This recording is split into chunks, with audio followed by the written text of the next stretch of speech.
अभी चंद रोज पहले की बात है जब नेपाल ने टी20 वर्ल्ड कप को लेकर अपने स्क्वाड का अनाउंसमेंट किया और उस स्क्वाड को बताते वक्त हमने आपसे ये कहा था कि यार बस इसमें संदीप का नाम और होता तो फिर इस टीम में चार चांद लग जाते, ये टीम बवाल हो जाती। इसे आप किस्मत कहें, इत्तेफाक कहें या लोगों की दुआओं का असर कहें, लेकिन फिलहाल खबर यह है कि नेपाल में संदीप लामिछाने पर जो सस्पेंशन था वो क्लियर कर दिया गया है और संदीप इज इनोसेंट, ऐसा वहां की कोर्ट ने कह दिया है। बहुत बड़ा मूवमेंट है नेपाल क्रिकेट के लिए, क्योंकि संदीप नेपाल से निकलने वाले वो पहले क्रिकेटर थे जिन्होंने अंतर्राष्ट्रीय स्तर पर अपनी जान पहचान बनाई।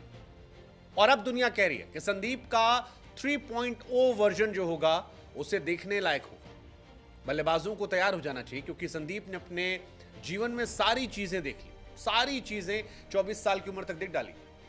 नेम देखा, फेम देखा, डाउनफॉल देखा और अब दुनिया संदीप का राइज देखना चाहती है। कई बार तो मुझे लगता है कि भाई बॉलीवुड वाले अगर सुन रहे हो तो कोई बढ़िया पिक्चर बना दे, नेपाल बॉलीवुड कोई भी जिसको बनाना हो, संदीप लामिछाने पर एक शानदार बायोपिक तो बनती है और कमाल की कहानी, कमाल की कहानी है। वैसे आपको बता दें, संदीप की कहानी कमाल की सिर्फ इसलिए नहीं क्योंकि संदीप फंसे थे।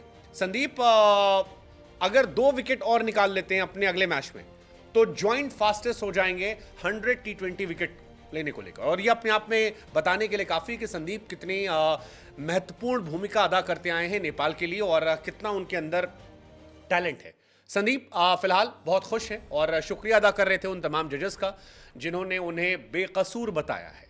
संदीप कह रहे हैं कि मुझे भरोसा था, बहुत टफ टाइम था, लेकिन मेरा साथ लोगों ने नहीं छोड़ा और मैं खुश हूं कि अब मैं अपने देश के लिए काफी कुछ कर सकता हूं। तमाम खिलाड़ियों ने भी, जिसमें आरिफ का नाम है, उन्होंने लिखा कि यार ऊपर वाला देख रहा था और हम खुश हैं कि हमारा चैंपियन जो है वापस आ रहा है। 25 तारीख वो तारीख है जब तक आप टी20 वर्ल्ड कप के लिए अपने स्क्वाड को चेंज कर सकते हैं और ऐसा हो सकता है कि शायद संदीप लामिछाने, या होना चाहिए, हो नहीं सकता, होना चाहिए कि आप संदीप लामिछाने को टी20 वर्ल्ड कप का हिस्सा बना लें, क्योंकि जो खिलाड़ी आपका कप्तान था, जिस खिलाड़ी ने नेपाल क्रिकेट को अंतर्राष्ट्रीय स्तर पर पहचान दिलाई थी, अब जब अदालत ने कह दिया है कि वो इनोसेंट है, वो बेकसूर है, वो बेगुनाह है, तब उसकी जगह बनती है, क्योंकि अंधेरा छट चुका है, अंधेरा छट चुका है।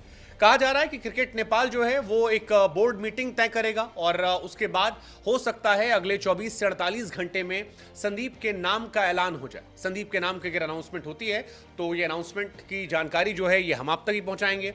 लेकिन फिलहाल खबर यही है कि संदीप जो है वो इनोसेंट है और पाटन हाईकोर्ट ने संदीप को लेकर वर्डिक्ट जो है वो दिया है और उस जजमेंट में उन्हें इनोसेंट बताया गया है। पुराने फैसले को पलट दिया गया। पुराने फैसले में संदीप पर 8 साल की सजा का ऐलान किया गया था और उन्हें कसूरवार ठहराया गया था। लेकिन अब संदीप पर जब यह मामला हटा है तब संदीप टी20 वर्ल्ड कप खेलने के लिए जा रहे हैं, जा सकते हैं। लेट्स जस्ट होप कि वो जाएं। अगर वो बेकसूर हैं तो उनका बनता है, पहले वो कप्तान थे, अब जब वो इनोसेंट हैं तो नेपाल में जश्न मन रहा है। लोगों ने दिवाली की तरह रोशन किया है और पाटन हाईकोर्ट के फैसले को लेकर फिलहाल चर्चाएं दूर दूर तक है। इससे पहले काठमांडू की डिस्ट्रिक्ट कोर्ट जो थी उसने संदीप पर आरोप जो थे वो सिद्ध किए थे, 8 साल की सजा जो है वो तय की थी। लेकिन फिलहाल ये फैसला जब हटता है तब वहां के खिलाड़ियों में, वहां के लोगों में एक खुशी, एक जश्न का माहौल है। नेपाल की जो टीम है उसमें अब संदीप को सिलेक्शन करने के रास्ते खुल गए। अगर नेपाल क्रिकेट बोर्ड चाहेगा तो सिलेक्शन हो जाएगा, क्योंकि नेपाल कोर्ट ने संदीप को अलाउ कर दिया है कि आप जाइए, खेलिए।